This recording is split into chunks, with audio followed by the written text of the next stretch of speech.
Hello. Thanks for joining me for another class on fortifying your faith. I've been giving these classes, they're intended to build us up. They're intended to encourage us.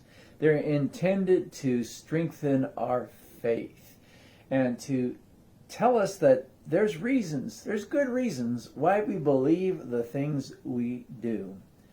And lately I have been bringing some evidences for why we believe in God. And I've been looking at what's called sometimes the cosmological argument, or first cause argument, that everything had a beginning. Then I looked at the teleological argument, or the design argument, that everything has a design, therefore there must be a designer. And I was thinking about where to go from here, because there's so many great resources and so many great evidences for why we believe in God. And I thought about some of the books I've been reading lately, and I thought, let me share some of those with you. And I want to share one of those with you today. And the book is called Tactics. Tactics by Gregory Kokel.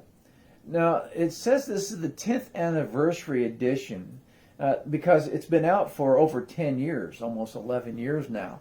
And I'm thinking, where have I been all this time? I haven't seen this book, because it's been very helpful for me and very encouraging to me, and I hope it'd be encouraging to you as well.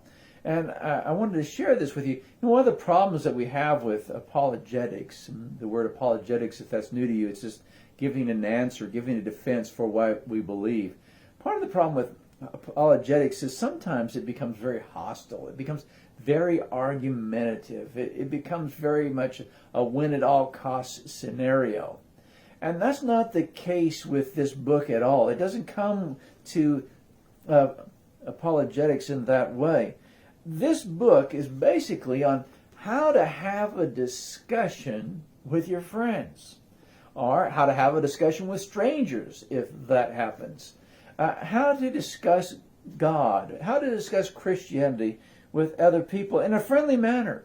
And so really the book is about how to listen and how to ask questions. I think we've maybe forgotten how to have a good conversation. This is really a book about how to communicate with one another. It's not just what we are to believe, but how to share what we believe with others. Now, when I talk about sharing what we believe with others, that becomes very frightening. Oh, I don't know if I can remember all these things. I don't know if I can say it right. I don't know if I have all the information I know. Well, relax. Because the way that he explains it and the way he puts it forth is a lot less frightening than you might think. It's really just about having a good conversation. And he makes this point in chapter 1. Chapter 1 is called Diplomacy or D-Day. Are we looking at this as just a matter of diplomacy, or are we looking at it as going into battle like D-Day? It's a must-win situation. Well, he's just saying it's about diplomacy. He wants us to become better ambassadors, people who are bringing out goodwill for Christianity, how to make it look good. And so we need to be smart, but we need to be kind, and we need to be tactical. He points to Colossians, the 4th chapter, to back this up. In verse 5, he says, "Conduct yourselves with wisdom towards outsiders, making the most of the opportunity. Let your speech always be with grace, as though seasoned with salt, so that you will know how you should respond to each person." That's what this book is really about. How do you respond to people? And how do you respond in a graceful manner? How can you respond to folks to help them understand what you're talking about? Now, you see, it's more than just winning an argument. It's about just planting a seed. It's about cultivating the soil just a little bit more. When Jesus was at Samaria, and we looked at this on Sunday morning. We're going through John on Sunday morning. In John, the 4th chapter, there in the story of the woman at the well, Jesus says this in chapter 4, beginning in verse 35. He said, "Do you not say, there are yet 4 months, and then comes the harvest? Behold, I say to you, lift up your eyes and look on the fields, that they are white for harvest. Already he who reaps is receiving wages and is gathering fruit for life eternal, so that he who sows and he who reaps may rejoice together. For in this case the saying is true, one sows and another reaps. I sent you to reap that for which you have not labored. Others have labored, and you have entered into their labor. The disciples were getting to reap what they had not sowed. Somebody has to plant the seed. Somebody has to cultivate the soil. And then we hope that there's going to be a harvest, that we'll be able to reap what was sown. And sometimes we enter into a conversation and we think that all that process is going to happen at once. We're going to plant the seed, we're going to cultivate the soil, and we're going to receive a harvest right then. You know, somebody has to plant the seed, and somebody has to cultivate the soil, and somebody gets to reap the harvest. And what he's saying is, all we need to do is cultivate the soil a little bit. We don't have to win every argument. We don't have to have this slam dunk time. He's just saying we need to try just to be better gardeners. He said really what he wants to do when he talks to other people is just leave a stone in their shoe. Put a pebble in their shoe. Something for them to think about. You know, we planted this good seed in their mind. On page 35, he tells us what his goal is in this process. He says, my aim is to manage, not manipulate, to convince, not coerce, to finesse, not fight. I want the same for you.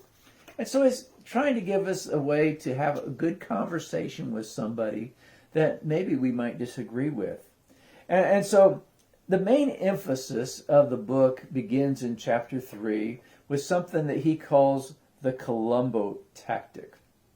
Now, if you're as old as me, you remember Lieutenant Columbo on television. You remember Peter Falk played Lieutenant Columbo, this frumpy old detective who had this wrinkled up raincoat. But the thing about him was this. He knew how to ask questions. He would go into the crime scene and he would say to somebody, do you mind if I ask you a question? You know, you seem really smart and there's something that bothers me about this. Let me ask you a question. And he'd ask the question. And then he'd ask another question. And he'd begin to ask question after question. And then he'd start to leave. And he'd say, oh, and one more thing. Then he'd come back and ask a question. And so he's asking these questions. And so the Columbo method, the Columbo tactic is really just how to ask questions. And there's a scenario that he gives beginning on page 52. Scenarios that might sound familiar. You might have found yourself in one of these scenarios. Scene 1. You're at a dinner party with some of your close friends from church. The conversation ranges naturally over a number of interesting spiritual topics. Suddenly, to your surprise and embarrassment, the host's 15-year-old son announces with some belligerence that he doesn't believe in God anymore. It's simply not rational, he says. There's no proof. No one had any idea he'd been moving in this direction. There's a sudden silence. What will you say? Scene 2. It's the night of your weekly Bible study group. During the discussion of the Sunday sermon on the Great Commission, a newcomer remarks, who are we to say Christianity is better than any other religion? I think the essence of Jesus' teaching is love, the same as all religions. It's not our job to tell other people how to live or believe. The rest of the group fidgets awkwardly but says nothing. How do you respond? Scene 3. You're riding the university shuttle with a friend who notices a Bible in your backpack. I've read the Bible before, he says. It's got some interesting stories, but people take it too seriously. It was only written by men, after all, and men make mistakes. You try to recall the points your pastor made a few weeks earlier about the Bible's inspiration, but come up empty-handed. What do you say? Scene 4. You're sitting at the car dealer, watching TV and waiting with other customers for your car to be serviced. A television news program highlights religious groups trying to influence important moral legislation. The person sitting next to you says, haven't these people ever heard of separation of church and state? Those Christians are always trying to force their views on everyone else. You can't legislate morality. Why don't they just leave the rest of us alone? Other people are listening and you don't want to create a scene, but you feel you must say something. What's your next move? Well, maybe you found yourself in a situation like that. And he says the first question that we can ask is, what do you mean by that? What do you mean by that? A very simple question, very simple Columbo question. What do you mean by that? It's very basic. It's not argumentative. It's just intended to make them think. On page 58, he says this. He says, for one thing, sincere questions are friendly and flattering. They invite general interaction by focusing on something the other person cares about a lot, herself and her ideas. Well, that's a good thing about questions. They're not that threatening. And page 60, he says, sometimes I simply want to gather information. Other times I ask a question to reverse the burden of proof, to encourage the other person to give the reasons for his views. And finally, I use questions to make a point by leading the conversation in a specific direction. Well, what a question does really is takes the pressure off you. By asking a question, it takes the pressure off you. Now, the first reason you've asked a question is just to get a bit more details. Maybe you've just misunderstood what they said to start with. But it's not to make them squirm or to embarrass them or to shame them anyway. It's just to get more information. And by the way, let me just pull over and park for a moment if I can. I've used this technique in counseling for years. Someone will say, well, my husband, he, or my wife, she. This is what he always does. This is what she always does. And my question is, what do you mean by that? Please explain this, because I want more information. I need more information if I'm going to help them and guide them along. And so the first question is simply, what do you mean by that? And one of the things that happens in this book, which is really interesting, he gives a lot of illustrations. He gives a lot of great examples that kind of help us understand what he's saying. On page 65, he gives us ways the question, what do you mean by that, might look like. For instance, do you believe in evolution? What do you mean by that? Evolution. What do you mean by evolution? There's more than one kind. Which one do you have in mind? What about all the evil in the world? What do you mean by evil? What makes bad things bad? Do you take the Bible literally? That depends on what you mean by literally. What specifically were you thinking of? Science has proved there is no God. Really? Precisely how did science do that? Abortion is okay because a fetus is a human but not a person. Really? What's the difference between the two?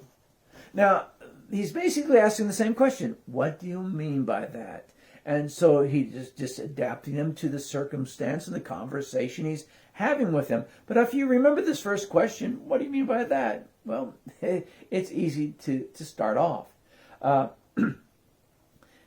So are we trying to refute them? No, we're just trying to get them to explain what they mean by their comment. On page 77, it's an interesting thing. He says, it's not your job to refute every story a skeptic can spin or every claim he can manufacture. If he makes the claim, then it's his responsibility to give reasons why anyone should take his claim seriously. Don't allow yourself to be thrust into a defensive position if you're not advancing a view. Place the burden of proof where it belongs, on the one who's making the claim. No more free rides. That's your rule from now on.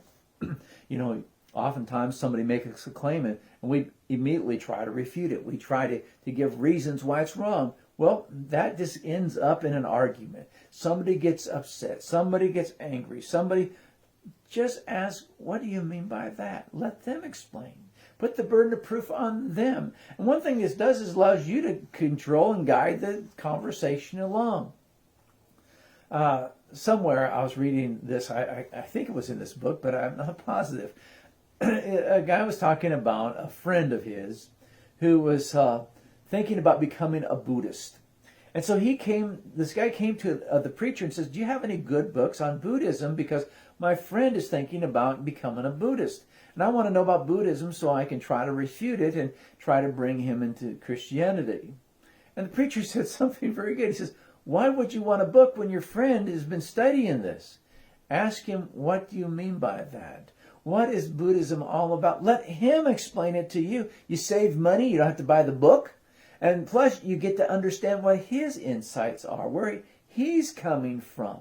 And so you really are helping the conversation along with this very simple question. What do you mean by that? Now, the second Columbo question, the second question that he wants us to use is, how did you come to that conclusion? How did you come to that conclusion? On page 80, for instance, he says, remember, this is a model question.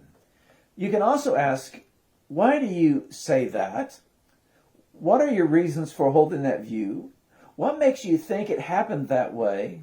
Or, I'm curious, why does that idea seem compelling to you? Those are just different ways of asking the same question. How did you come to that conclusion? We're just asking a little bit more. Well, how did you come? So there's just two questions. What did you mean by that? And how did you come to that conclusion? Now, if somehow you get stuck, if somehow they turn the page on you and turn things around and there's some conversation going on that you really don't know how to respond to, just simply say, can I think about that and get back to you? Just say, let me think about that. I mean, you don't have to fall apart. You don't have to try to give an argument. You have to try to win everything. All you're trying to do really is plant a seed and cultivate some soil. So then he develops these ideas more fully in several chapters. And so if you want to know more, you'll have to get the book, because he does a really good job. And, he has a chapter on how to recognize the questions somebody else asks you, and to understand whether they make sense or not in their question. And so if somebody asks a question that's just trying to trip you up, how to recognize that and what to do. Now, the main goal in the book seems to be just to be nice, because if you get angry, well, you've lost it already. Don't let annoyance or hostility creep into your voice. It seems like a hard thing for me. I think my voice just sounds hostile to start with. But anyway, that's the first part of the book, is just how to ask questions. And he uses the Columbo question, the Columbo ideas. Basically, just two questions. What do you mean by that, and how did you come to that conclusion? And then the second half of the book is finding the flaws. That's why it's called Finding the Flaws. How to recognize flaws in the way people reason. And now that happens for all of us. It could be us that we are reasoning in a faulty way. Sometimes we have, and he has one chapter called Suicide. We have suicidal thoughts. Not in the way we might think, but they're self-destructive arguments. They're self-refuting statements that really, when you think about it, make no sense. Here's some examples. Somebody will say, there are no absolutes. Well, is that absolute? No one can know any truth about religion. Well, how did you come to know that truth about religion? You can't know anything for sure. Are you sure about that? Talking about God is meaningless. What does a statement about God mean? You can know truth only through experience. What experience taught you that rational truth about knowledge? Never take anyone's advice on that issue. Should I take your advice on that? I am the only one here who is not unique.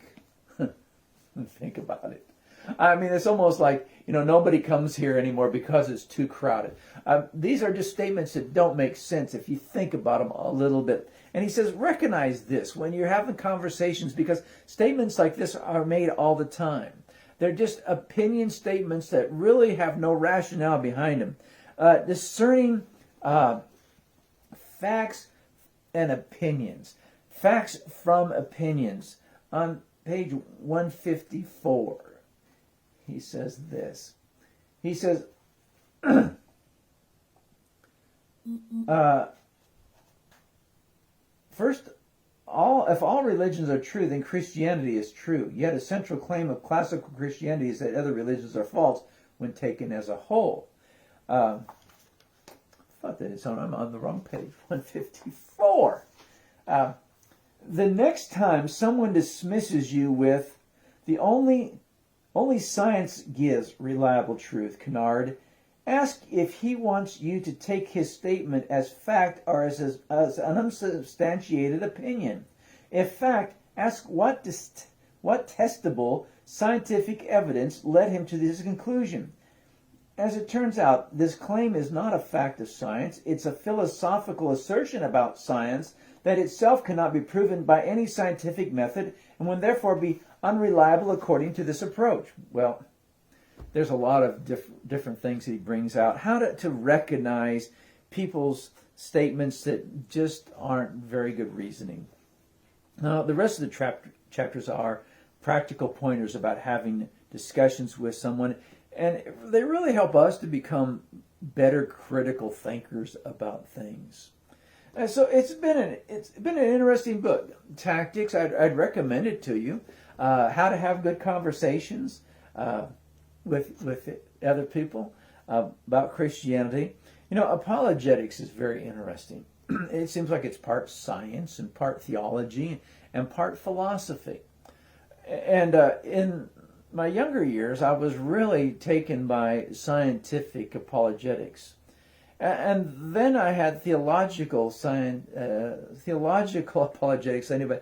But the philosophical apologetics is really coming to the forefront right now. And most discussions that you're seeing happen around are really in the philosophical realm. Now, they might be couched in the idea of science. You know, might have an evolutionist here talking about it. But really, he's talking about a philosophy, not a science.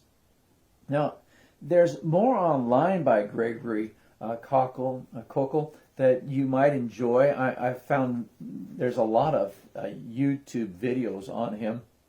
One that I really enjoyed was entitled The New Atheist, Old Arguments, New Attitudes. And he covered a lot of territory there. And you should just look him up. If you don't want to buy the book, at least look him up on YouTube. Find some of his videos and see what he has to say. Very interesting guy, nice guy. One of the things that really I had someone in the discussion brought up the idea of this book. They brought the topic up, and I thought I'd never heard of this book. And they brought up Gregory Kokel, and they mentioned that oftentimes there was a debate, and somebody had dropped out in the last minute, and they needed somebody, and Gregory would always step up. And he always seemed so prepared and so reasonable and so logical. And what he says is it was not a lot about knowing stuff, just knowing how to respond with good questions and how to bring out the fallacies of what somebody else was saying. And so, the biggest difference between Gregory and me is he's really smart. And so I've really enjoyed reading his book, Tactics, and I'd recommend it to you. I mean, is everything he says in the book, am I going to, back it up? No, not 100%. That's not true of any book, I suppose. But overall, I think this is a really good book. And there's a lot of good books out right now and a lot of interesting apologists who are speaking out for God right now.